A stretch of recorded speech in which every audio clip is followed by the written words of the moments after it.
সরকারি ব্যবস্থাপনায় নগর পরিচ্ছন্ন রাখার উদ্যোগ নেওয়া হবে বলে জানিয়েছেন স্থানীয় সরকার মন্ত্রী মির্জা ফখরুল ইসলাম আলমগীর।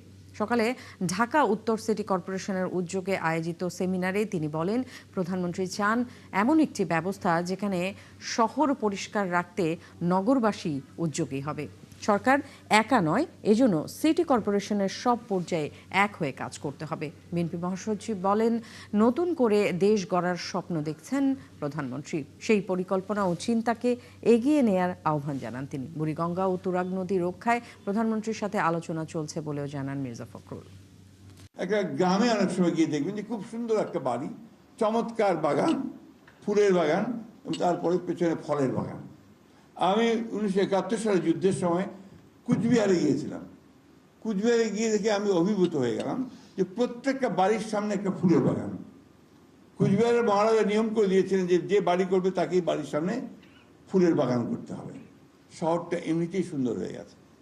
এই বিষয়গুলো যদি আমরা মাথার মধ্যে নেই, নিয়ে আমরা যারা এখানে ডিসিশন মেকারস আছি, যারা সিদ্ধান্ত দেই, তারা যদি সেই চিন্তা করি, এই যে নগর পরিকল্পনার জয়েন্ট সেক্রেটারি সাহেব আমাদের সামনে বসে আছেন, ওনারাও আছেন, এখানে অনেক সবাই আছেন, আমরা সবাই মিলে ওই চেষ্টাটা করি, জাস্ট ট্রাই দ্যাট, যে আমরা নিজেরা নিজেদের জায়গাগুলো ঠিক করব।